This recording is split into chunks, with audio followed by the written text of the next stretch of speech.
Welcome to the Create Your Happy podcast, where conscious female creators come together with a shared vision to inspire and empower women as they learn how to fully embrace their humanness, find their unique voice, and collaborate on how together we can change the world.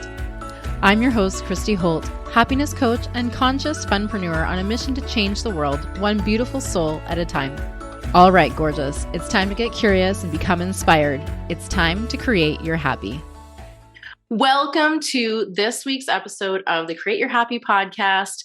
This week, I have the amazing Jelina Shah with me, who is here to share a conversation that is extremely timely today about our health and our relationship with self. Jelina is a clinical pharmacist and holistic diabetes health coach. And let me tell you, Jelina has some very interesting stories to share with us today, and I absolutely cannot wait to dive in. Let's have you start off with sharing a little bit of your story and how did you get to where you are today? First of all, thank you so much for having me. And yes, it's been a journey. I actually was 65 pounds heavier years ago, and my dad has diabetes, which is why I have especially an interest in diabetes. And I have uncles with diabetes. I had an uncle pass away due to complications due to diabetes. So one day I'd walked into the doctor being 65 pounds heavier, and she literally walked in. She's looking at my labs that I had come in for a few days earlier, and she's shaking her head. And when she does finally look up at me, she goes, "It's not a matter of if, but a matter of when you're going to have diabetes." Yeah. Oof. Yeah. My heart literally dropped to my stomach because I felt completely overwhelmed, but also I had this incredible amount of guilt and shame that came with that because I knew I wasn't eating as healthy as I should have been. And I knew I wasn't moving my body the way I needed to.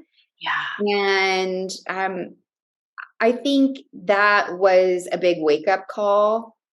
So she left me with the advice that I think most physicians leave their patients with, which is, could you just eat healthier and, exercise more?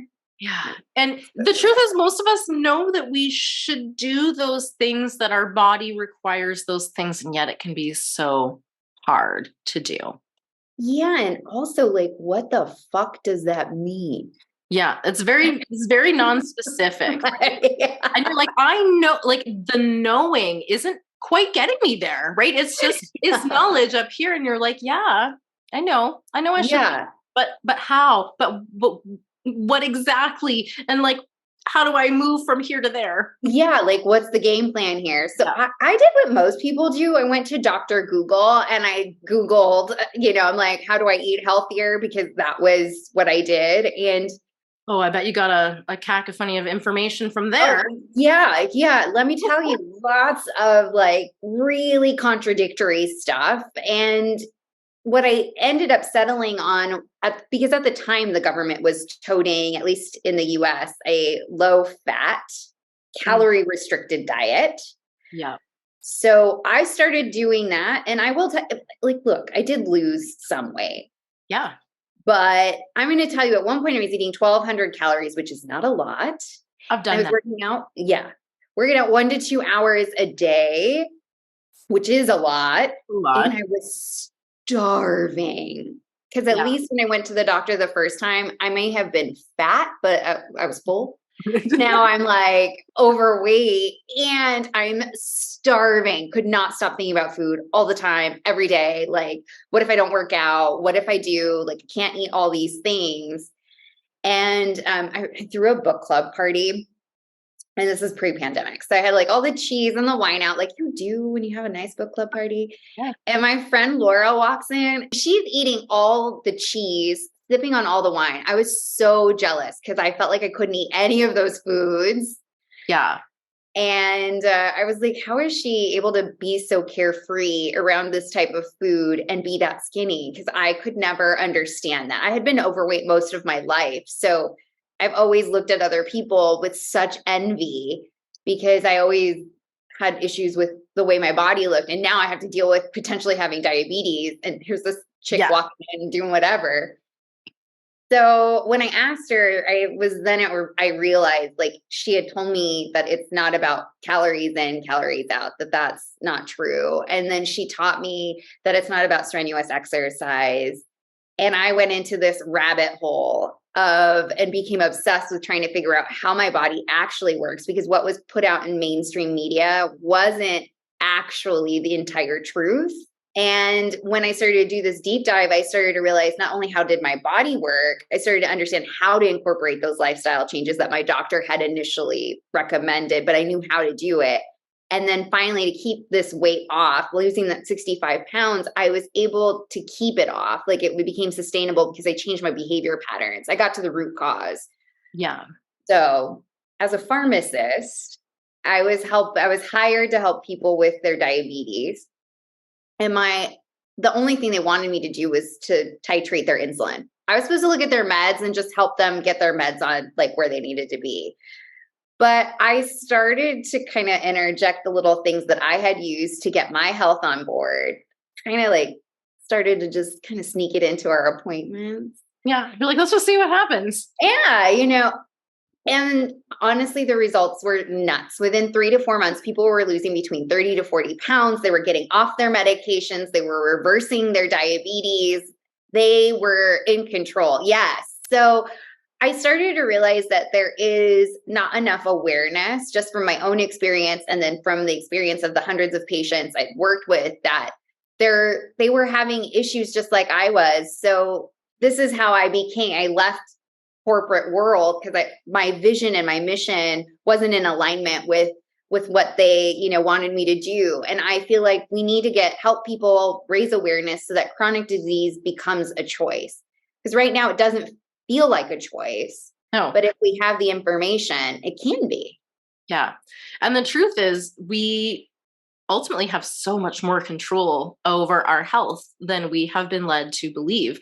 And there's so fucking much information out there available that we don't even know where to start looking to find what's relevant for us.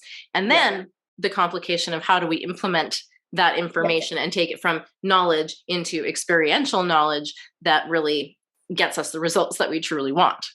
Yeah, 100%, which is why I kind of view myself similar to like an art curator, but with information. Because I want people to come with me with all of their information, because I didn't have this. I had to try to discern what was right and wrong. But you come to me, and just like an art curator will decide what art goes on the wall, I can give you the information to let you know, this is actually useful. This isn't so great. Take this. This applies to your life. Here's, people have their own personal journey with their bodies.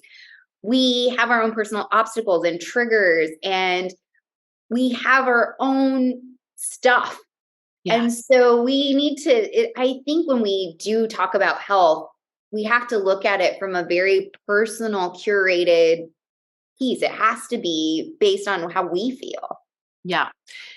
And I really think that a lot of us spend a lot of time looking for information, and we find this wealth of information out there, but we don't know how to apply it inwards, because a lot of the information out there isn't for us, right? What worked for someone else may not. I mean, the chances are like really 50-50 probably as to whether it's going to work for us. Maybe it's less than that. I don't know. I'm not a statistician or anything here, but a lot of the times I know I've certainly tried a lot of different strategies and a lot of different things in life, relationship, business, all of these things. And I have discovered very quickly that what works exceptionally well for someone else can be a big fail for me. And so I've really started to realize that the more I seek outside of myself for those answers, the more I realize that that's not where the answers are actually coming from. And the truth is, I need to look inwards to see if this is the right thing for me, and also just requires a little trial and error along the way, right? And finding those things that actually feel good really allow us to feel better in our bodies.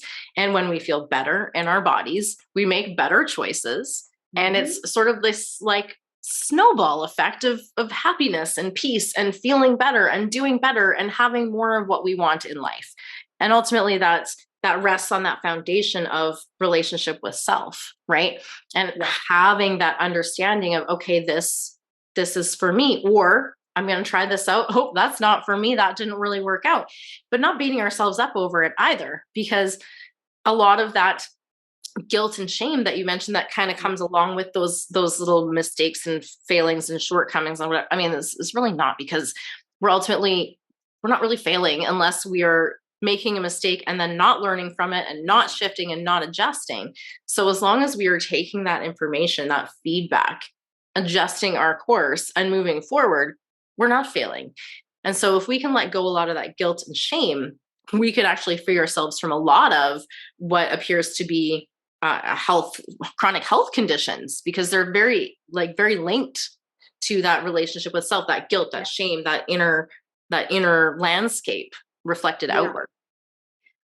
We have this idea that our bodies are so compartmentalized and so different from ourselves, and it's a part of us. And I think modern medicine also kind of views our body as very compartmentalized. Modern medicine is very tunnel visioned, and it worked for years when they just focused on one piece. You know, when we just focus on like a bacterial infection or a virus or a sprained ankle, that kind of tunnel vision is fine for those particular situations. But when we talk about chronic disease, you're right, we have to look at a person's entire being. We cannot compartmentalize it, because I'll tell you right now, people can be on the best medications to control their blood sugars. But if you are under a great amount of stress, because of the way the body responds to stress, it doesn't matter. We can put you on the best meds in the world. They're not going to touch your blood sugars. And so we do have to look at the psychological, the social factors. We still have a life to live. We still have barbecues to go to and funerals and weddings, and we want to be social. We have to look at all of those components, our mental components, our emotional states, when we deal with chronic disease, because it affects both our physical and our mental and emotional beings and aspects. So yeah, I totally agree that we have to look at everything, and we cannot just like focus on just the one thing. It doesn't work with chronic disease. Yeah. And I think research is now really showing how much power we actually have within ourselves to manage chronic pain. And especially now knowing a lot of the neuroscience behind it, we actually can recognize that there's a great deal of what they call neuroplastic pain out there, which is in effect your brain making a little mistake, thinking that there is a problem and you're experiencing this pain, but the problem cannot be detected by doctors. So many people are going around experiencing discomfort, pain, challenges, lower quality of living, but their doctors are completely unable to identify the root of the problem. And so there is this piece of this neuroplastic pain that we can't ignore, because this could be the key to a lot of people finding freedom from all of that pain. Yeah. I think too, we want to make sure that because here's the thing, when we don't feel our best, like physically, like me, having a little sniffly, a little bit, I am a little tiny bit under the weather with a bit of a cold. I don't know. My voice probably sounds a little funny. It does to me for sure inside my head, but you're right. We were talking before we hit record that, it's just foggier, right? Things are not as clear. And so when you're not feeling your best, like you're really not firing on all cylinders, right? No. And it's a cycle, right? We don't feel our best. So sometimes we don't make decisions for ourselves that's within our best. I will tell you, in my weight cycle, I would step on the scale after doing dieting I would diet, and I would step on the scale and it either didn't move or it moved in the wrong direction, which then I told a story to myself, like, well, I just can't do anything right. Nothing works anyway. So why am I even bothering? And then it started this cycle of me eating in a way that wasn't healthy for my body. And then I didn't feel good because I had guilt and shame around what I ate. And my body also felt tired and sluggish and all of these things. So with that comes, it is a cycle. Now, healthy me, the healthy version of me, she decides to get up early in the morning to work out. That makes me feel good. And then I continue this feel good cycle. So we do have a lot of autonomy and a lot of choice. However, a lot of times we forget that we're a part of the equation when it comes to self. Yeah. And you're right. When we do forget, and so then we're not doing those things that feel good for us. We tend to be sort of functioning on an autopilot mode, right? Yeah. Where we're waking up, the first thought in our mind is like, oh, here we go again. Right. Yeah. I've been there. And I'm sure a lot of people out there have been through at least some phase in their life. And I think I've been through a couple of these where it's just like, oh, great. Like I'm awake. Now I have to do this, whatever it is that I have to do today that I don't want to do really. And I don't feel very good in my body and my mind is not functioning on all cylinders. And so I've still got to show up and do the thing, which actually requires a considerable deal more energy and effort to do the thing, which then leaves you feeling even more exhausted, even more run down, even more burnt out in all of the ways. And the truth is, if we can get a little bit more into alignment with ourselves, you know, on that relationship with self, really getting to know who we truly are, right? And what feels good in our body. And I mean this in all the ways. So you interpret that in every which way. I think it is to our best interest to find out what things feel good for us, because the better we feel, the better choices we make. And it is this, you know, upward trajectory, more good choices, you know, snowball into more, better, bigger, greater, better choices. I heard this once, and I think this is true. Are you spiraling down? Or are you spiraling up? Yeah. Because when we spiral downward, right? Like that's every decision we make, then we start making some maybe not so great decisions and we're circling a drain. Yeah. Versus like when we start our day or we start to recognize or we're kind to ourselves and we can start circling up and spiraling upwards. And it's like we want to spiral up. We want to make a decision to spiral up rather than spiral, because no one wants to be spiraling down. No, that's no fun. It's not a good place to be. And so often when we are just on that autopilot response and we're just kind of going through the motions, we're not making the choices that are best for us. We're making the easy choices, and the easy choices are often just the choice that we made yesterday, right? Because we know the outcome. We're making familiar choices. Yeah, we know what's going to happen. So we that's pretty safe. I mean, it might not be ideal, but at least we know what to expect. So easy peasy, just going to go with that same old. The devil, you know. Same shit, different day, right? We're just like on autopilot, Groundhog Day, same thing. And ultimately, that's why I wrote my book, is to help people to get out of that same shit, different day kind of mentality and out of that autopilot thinking, so that we can take that spiral from a shitstorm of gross thoughts and emotions and overwhelming anxiety, worry, fear, all of those things, and start putting our energy into a more positive spiral, right? When we're not in a spiral, when we're actually able to show up and choose for ourselves, which does mean we need to get out of like the survival mode autopilot thing.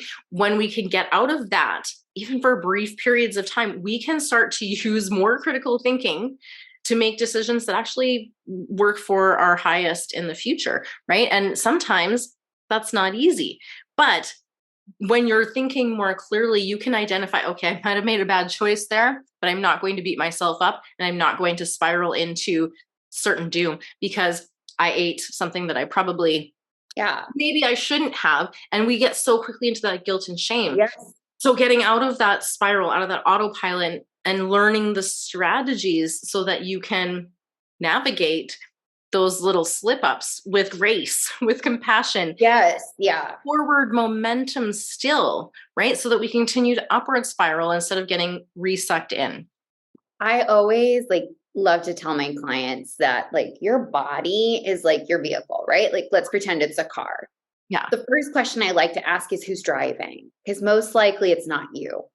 And when you're in the passenger seat, you're at the mercy of the driver. We have no idea where the driver's at. You can keep telling that person to turn left, and sometimes they might, but most of the time they're just going to go wherever they want to go, and you're along for the ride. So if someone else is driving your car, or a younger version of you is driving your car, time to take the keys away, trying to get in your driver's seat. And to your point, it's like, if you know you're going down the wrong direction and the GPS keeps saying recalculate, it's like, okay, maybe it's time for me to go ahead and turn around and do something differently. And with that, it's like, you don't want to treat your car like it's an old jalopy. No. You need to treat it like it's a Porsche. Yeah. So fill it with good fuel, take good care of it, put a shine on there, get your car clean. We want to take care of this vehicle because it is a part of our journey. Yeah. And the way in which we take care of it is, one, we got to make sure we know who's driving. And two, we got to just take care of the vehicle itself, because it's going to run a lot smoother. Because if you are treating your car like it doesn't matter and you're fueling it with garbage, you're going to break down more often. You're going to have a harder time. We don't want that, So yeah. And there are things we can do to minimize that downtime. And I remember actually a number of years ago, I remember going to physio, and I have a lot of tension that I like to really keep in my neck. It's fun, just all of the stress and tension, just stored up there for a rainy day. You never know when you're going to need that kind of tension available. And I remember him saying, like, do you ever bring this vehicle in for maintenance, or do you just wait until it's so bad that you're on the verge of a breakdown? And I remember thinking, like, I'm trying. Like, there's so many things going on, right? Mm-hmm. And especially, as a mom and as a business owner, and trying to do all of these things, it can be something that kind of gets forgotten from time to time. And it's really important to remember that most of the time we ought to be taking care of ourselves. I think there's people talk about like the 80-20 rule. And I'm a big fan of that, because we are here to have an experience. We're here to have fun. We're social beings. We love to connect. And oh my God, if there's not connection over delicious food and drinks and meals and all of these things that are so culturally ingrained in our experience as a human, that we don't need to give that up. And so, you don't need to be like, I'm never going to have chocolate again. No. Right. It's never going to be that kind of thing. And I think that actually is a lot of people, there's so much misinformation in the diet culture, diet industry. And to be very clear, I do have a whole episode on diet culture. It's called FU Diet Culture, suitably named, because it has made so many women, and we're talking mostly to women on the show, men too. Yeah, I know there's about 25% of my listeners are men, so I'm still talking to you. The world has made us feel bad and wrong for not looking like a supermodel. Yes. And so there's a lot of the mental and emotional side of things that gets really wrapped up in this, and our value and our worth kind of gets wrapped up in it too. So it's kind of an intricate undoing of some of this conditioning that also needs to take place at the same time as taking care of your body.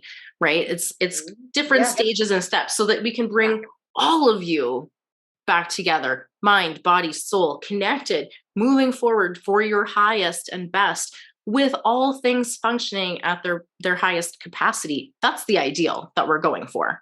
I agree. We should be here's the thing. We also know when we feel good that we're in an upward spiral, right? Like, we know we're in alignment. We know that our values and what we're doing and what we're bringing come together. And like, it is difficult to be a woman, as we see these supermodels and we're inundated with social media and the expectations of women for thousands of years are ingrained in us. And it is partially what I had to work with, even with myself, was the self-talk I was having was like, I'm never going to have a boyfriend because I'm too fat and I'm too this. And like that, none of that stuff was ever true. No. I thought, once I lose the weight, I'll have a boyfriend. It's like, no, I didn't fix it's not until I like worked on my mindset. It wasn't until I worked on my heart. Like, that's what's going to help, you get into like a healthy relationship. And that's the stuff you're right. Like, we do come into social settings, and health is not about being deprived. It's not about being restricted. Health can be free. You can have food freedom. It's not only having the ability to get to eat what you want to eat. It's also having the ability to say no when you really mean to say no. Like, we as women get conditioned that we have to be polite and we have to be kind and we can't say no to things.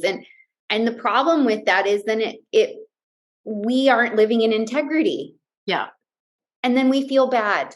And then down we go, that spiral. It's so easy, right? Because when we aren't in integrity, then we also find that that thing we say we want remains elusively out of reach. Yes. We're not in integrity. There's something that's incongruent within us that keeps calling us back to whatever state we're in. And so we try so hard to make change, and yet we still just find ourselves back at square one. And that's because we need to really look at what those conditioned bits might be, because they might be really working against you. I know for sure, if you've got this idea, that certain things are bad or wrong, and then you try and convince yourself to do those things, you're going to have a hard time doing it, because a part of you is like, but hold up a minute. This does not feel right. And it might be completely below your conscious awareness. It might be in the subconscious. And you might experience this as just like, why can't I ever do the things that I say I want to do? I don't have any self-control. I don't have willpower. I'm lacking motivation. Why does that person seem to be able to do all the things that I want to do with ease and grace? And I'm over here just a big fat failure, right? I know, because we've all had these thought spirals, and it just, they can take us down real fast. They can take us down. And the other thing is, we want to remember one thing. This is the thing that I tried to do so much, is I try to remember that sometimes my truth is going to inconvenience someone else, and that is okay. Yeah. And as a people-pleasing culture, as being conditioned as a woman, as being an Asian woman especially, let me tell you that people-pleasing, I am supposed to be polite and kind all the time, but sometimes my truth is inconvenient. And when we get into that space, that's also what makes it hard to make different decisions, right? Because when you speak your truth, you might inconvenience someone. Someone may not be happy with the choice that you decide to make.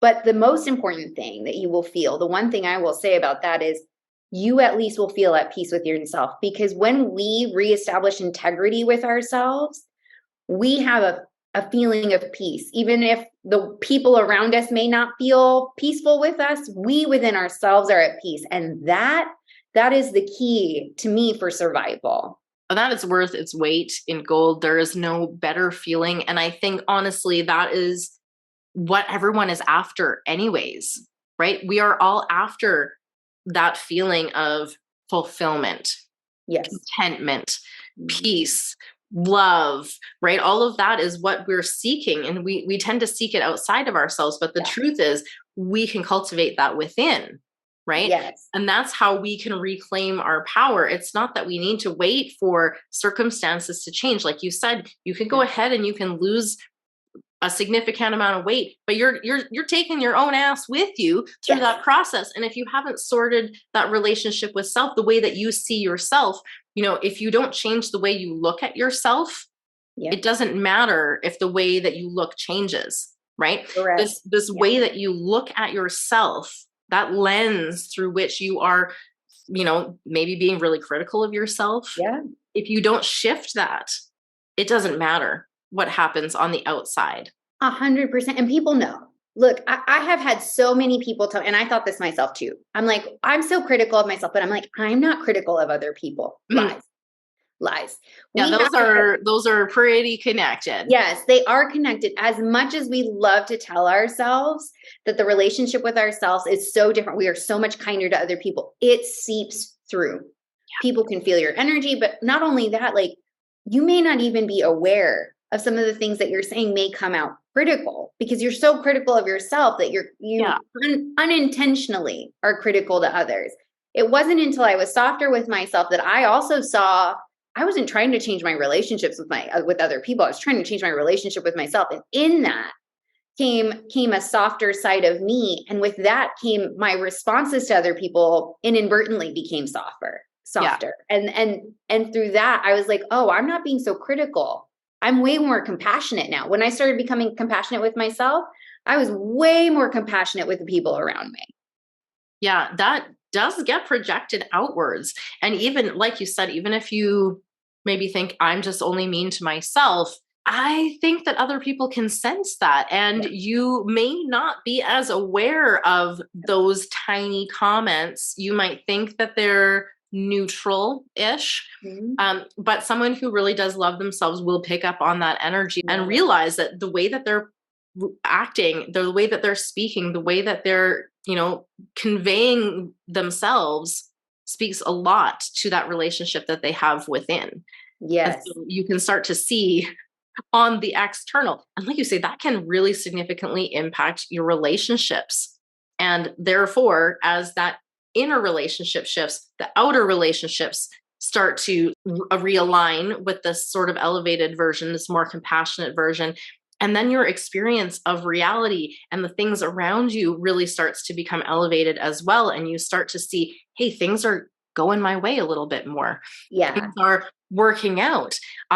Things are happening for me instead of to me. Yeah. And you're starting to see that we are all connected and that we can't avoid that truth when we are, expressing ourselves. We can't avoid that. Yeah, we definitely can't. And we are, I hear this expression so much, and I think it's true. We are mirrors to each other. Yeah. So I remember a time when I was like larger and I was having such a difficult time accepting my body the way that it was. Yeah. And I made sure to find friends that also had no issue with telling me about how my body looked.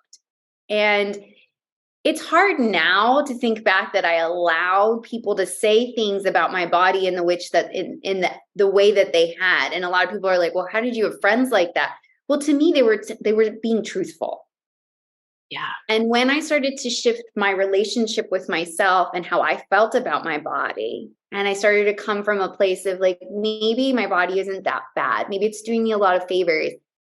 My relationship, especially with these friends, started to shift. So either they started to be more positive about my body, and those that weren't ended up, we were no longer being able to reflect each other in such a way. And they ended up having, we parted ways. Because it is a reflection. So if we feel a certain way about ourselves, we find a way to find people that reflect that back to us. And so it's sometimes like, especially when I have a really like encounter with someone, like real ick, and I'm like, this is some bullshit. I don't want to talk to you. Like you're being like, and then I have to think about like, what in that person is eliciting this response? Like, what are they reflecting back to me? Yeah. And it also is a beautiful are just information for us. Yeah. Right. Because ultimately, if the thing that's triggering us if it's creating a response in us, it's because there's some part of us that is like, oh shit, this might be accurate. Yes. And I do not like it. Yes. Or damn well it's accurate, and that really sets you off, right? Yes. So when you have these experiences where you're like, okay, like this person is treating me some kind of way, this some kind of bullshit, this is an opportunity for you to, it's not about them, right? It is about you, and it's your opportunity to be like, hold up a minute. Okay, so what is here for me to take a look at? Because it's a gift ultimately. And I know that anybody out there listening is like, oh, you're trying to tell me that those assholes that blah, blah, blah, blah, blah, and did this to me is a gift. Well, no, not them. They're not the gift, but inadvertently, they've given you the gift of that self-awareness. And that is, where you find your wisdom, where you find that alignment, that congruence, and all of that information that says, oh, hold up, this isn't for me. Mm-hmm. And not only that, but it's the good stuff too. If you find yourself surrounded by some really great, amazing, spectacular people, boo, look in the mirror. Thank God. Like you are looking in a mirror. You are also great, spectacular, wonderful, caring, and all those things. So pat yourself on the back, because if those are the people you're surrounded by, well, wow, you're doing great. Yeah. You're doing great. Yeah. But I agree. It is sometimes like in the midst of things. I had this, because I am very self-conscious about my body, but I went on a hike. I haven't even told anybody this, but I went on a hike a few weeks ago. And I'm like 2 pounds over what I usually weigh, which is, I just want to put this into context, which isn't that much. Like I'm actually fairly thin now. So I went on this hike, and this random woman took her phone. She was coming down the mountain and she was like, she started to walk with us and she took her phone and she shoved it into my stomach. And she said, you should probably do this hike every day if you want to lose this. Yeah. Oh, wow. And yeah. So I was like, ouch. Like I don't weigh that much. And also I'm like, why everyone on this mountain did you decide to tell me that? Yeah. I don't know you, woman. Like, I don't even know your name and the audacity of it. Right? Oh my gosh. Yeah. But it was like, I had to like come home and I say the mirror of this and I was like, wow, who am I? Because I was actually judging myself for feeling overweight. And I was like, oh, wow, this is just the universe like coming and literally poking me in the stomach, literally poking me to tell me like, we still have some stuff to work on, Jelina. Like so I still, even though I am in such a better space with my body and I'm much happier with it, this stuff doesn't always go away. We're always working on it. So it is an ongoing adventure. I posted in January this year. I was in Jamaica on a trip. And so I hadn't worn a bikini for a while and I horrifically injured my ankle last August. And so I am carrying more weight than I personally like to be carrying. And it's not about the number on the scale. I don't even own a scale. I don't have a clue what I weigh, but I know that my pants are tighter than I like them to be. So this is totally selfish. I am not as comfortable in this meat suit as I prefer to be. So it's not about the external appearance for me, but what I did definitely notice is that when I put on my bikini, I was very aware that my body was not in the shape that it usually is. It was not in the same shape that it was last time I wore a bikini, which was before this injury. And it came with this whole host of shitty thoughts about how I looked and what others would think. And I think that I've really come a long ways because when those thoughts came up, I was like, oh, seriously? Oh no, we're not doing that. That's no, thank you. We're just going to shut that shit right down and we're going to just go and have a good time because we are not here on this beach to think, oh, I got to suck in my stomach. And like, what do these other people think? Like that was not at all the point of the time there, but it's just to say how insidious this stuff can be. And it might be your past thoughts. It might be the society, this diet culture bullshit that's permeating. It might be that none of those thoughts were even yours in the first place, yet they can sometimes pop up. It's like from the collective energy of like, ooh, this is something that we're supposed to do. And then we end up shutting all over ourselves, right? Yes. So we can get to the place where we can shut that down.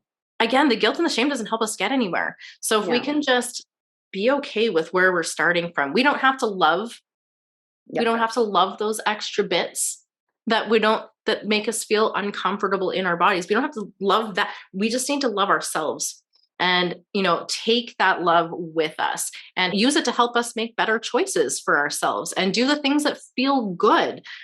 We all want to feel good, right? Yeah. Yeah. And motivation's a bunch of crap. So is willpower. Yeah. Okay. It's draining. So motivation doesn't come until after you take the action. It's momentum. You're waiting for the motivation.